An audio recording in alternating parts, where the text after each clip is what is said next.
Hujan di pagi hari,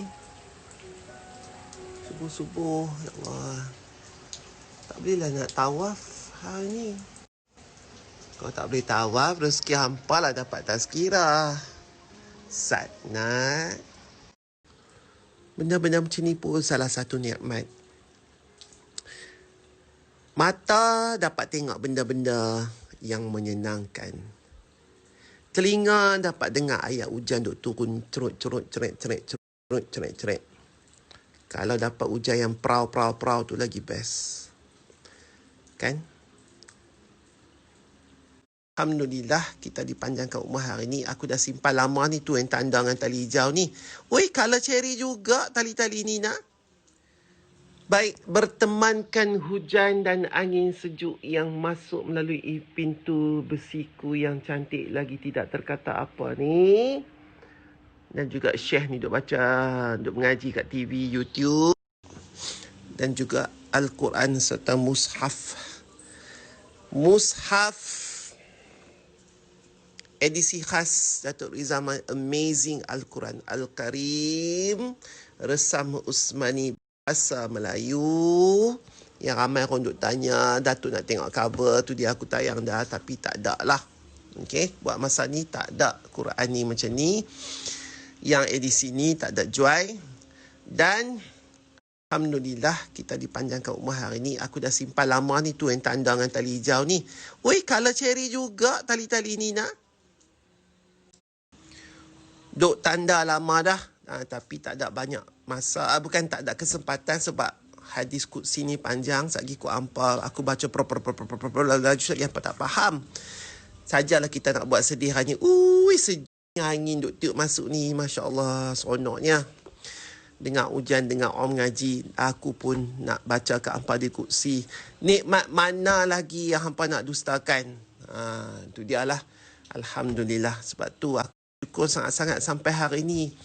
Allah bagi rezeki dulu lah ni. Allah bagi rezeki lagi banyak walaupun aku dah pencen. Bila dia bagi rezeki banyak umur masa ni, tak adalah kita ni nak ambil rezeki tu nak pergi hoing kat tempat-tempat jahiliah yang kita pernah pergi dulu ni.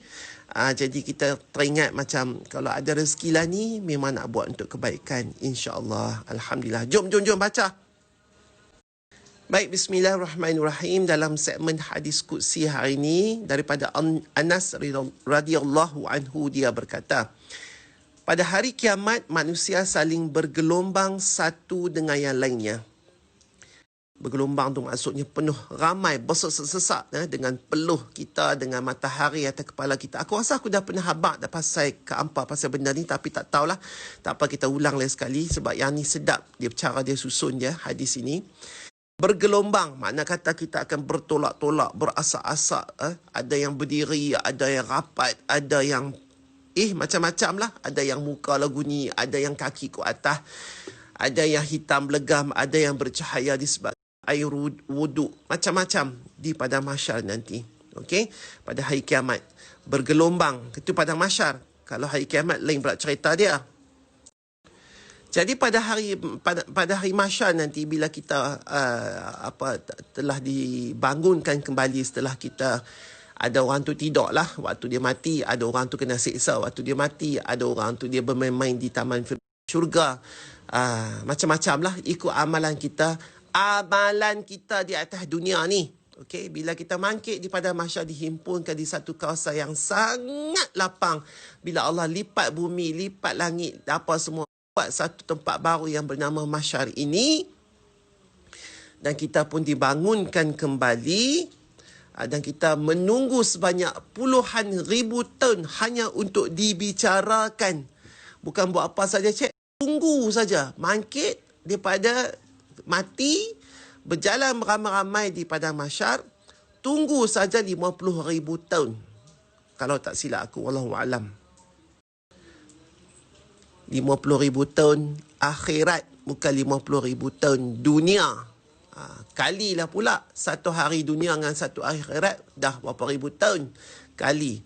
Duklah hampa, duklah kita berdiri ramai kat situ, terpinga-pinga dan terkejut akibat daripada keadaan itu di padang mahsyar itu. Okey, jadi kita ni bergelombang. Maka mereka mendatangi Adam alaihissalam dan berkata, masa tu Nabi semua dimagungkan sekali, daripada Nabi Adam sampai Nabi Muhammad, malaikat, makhluk-makhluk lain, semua akan dihidupkan sekali dan dikumpulkan sekali. Okey? Jadi mereka mendatangi Adam alaihissalam dan berkata, mintakanlah kepada kami syafaat pada Rabb-Mu bagi kami. Maka Adam berkata, aku tidak berhak untuk itu. Namun temuilah Ibrahim alaihissalam. Sesungguhnya dia Khalil Ar-Rahman, kekasih Allah. Adam pun tak boleh nak buat apa. Pakat-pakat pergi meruntun kat Nabi Adam. Tolonglah Nabi Adam, kami tak larat nak berdiri. Kami dah lama sangat berdiri. Kita ni dah lama berdiri sampai 50,000 tahun ni. Bila yang nak start perbicaraan ni, tolong. Sebab apa, Nabi Adam ni Nabi yang pertama. Kemungkinan Nabi ni boleh tolong kita bercakap dengan Allah. Minta percepatkan.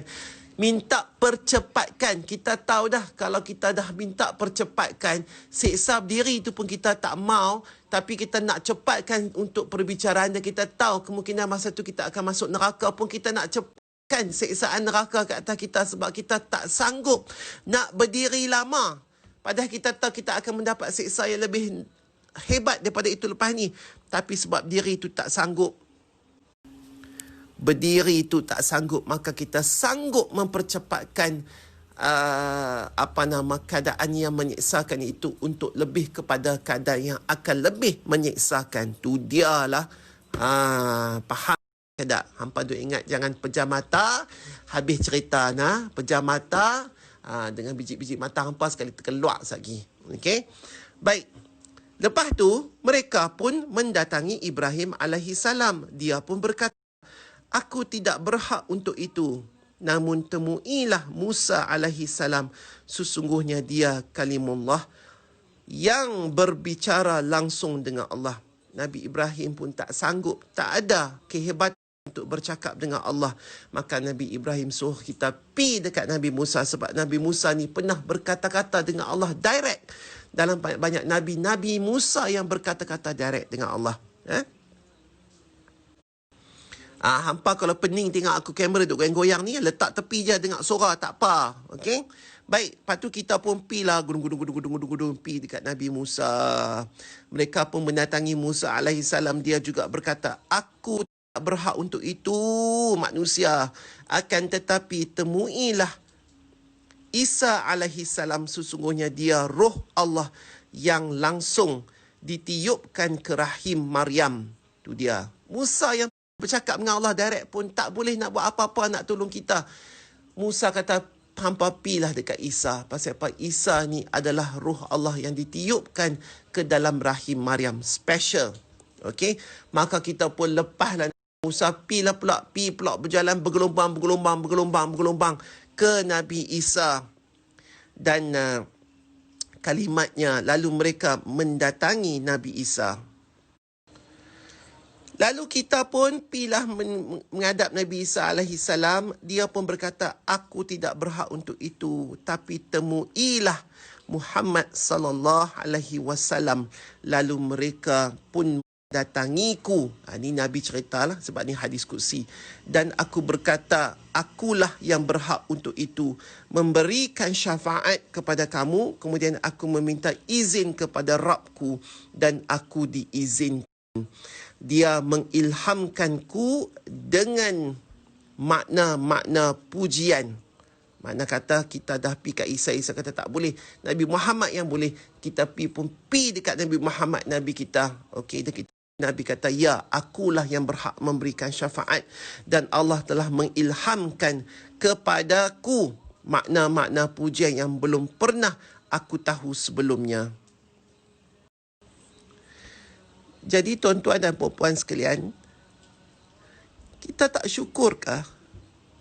Kita tak syukurkah kita ni berada di bawah umat Nabi Muhammad? Nabi-Nabi yang kita dengar cerita boleh belah laut. Nabi dengar cerita yang tak ada bapa boleh dilahirkan di atas dunia ini.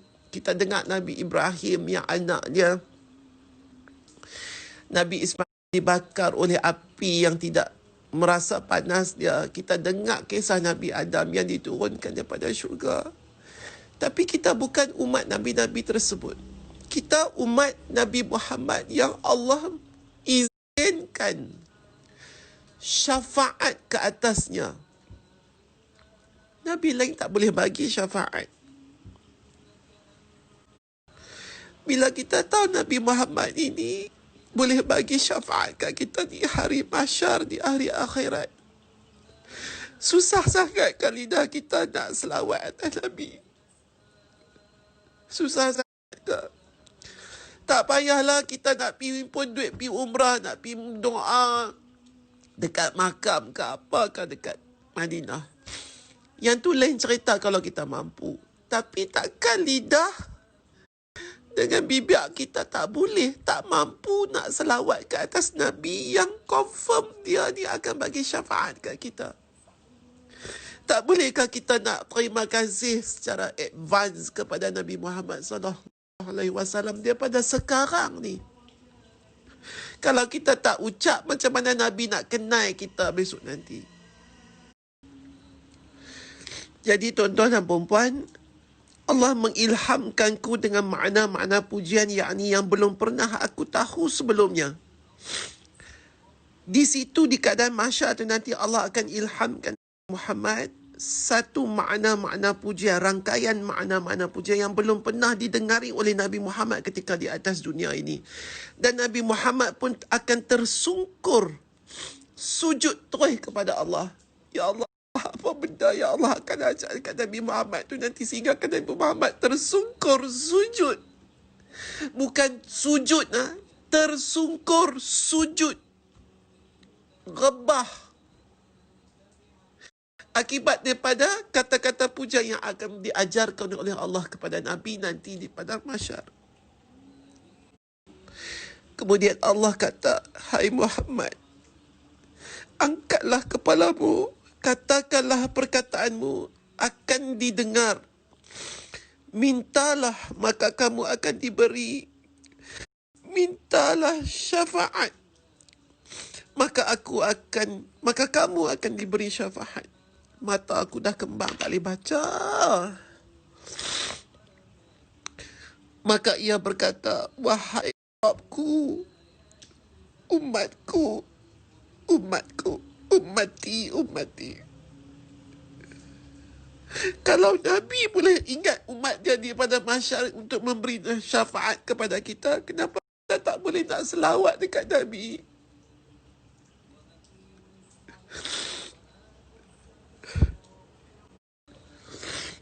Nabi ingat. Maka Nabi kata, umatku. Yang pertama keluar pada umatku. Maka Allah berfirman, pergilah dan keluarkan siapa saja yang mempunyai iman yang jauh lebih kecil daripada biji sawi di hatinya. Maka aku pun pergi dan melaksanakannya. Itulah dia tuan-tuan dan puan, Nabi Muhammad, umatnya yang pertama. Nabi lain pernah berputus asa. Rasul lain pernah berkata-kata kepada Allah supaya diturunkan azab ke atas umat mereka yang tidak mengimani akan agama Islam dan Allah. Tapi Nabi tak pernah. Nabi Muhammad tak pernah cemuh. Dan Nabi menyimpan keistimewaan ini di padang mahsyar untuk diberikan dan dikongsi bersama umat-umatnya nanti. Itulah keistimewaan Nabi Muhammad sallallahu alaihi wasallam. Aku dah baca dah benda di hari itu, tapi bila aku baca untuk apa, aku rasa lebih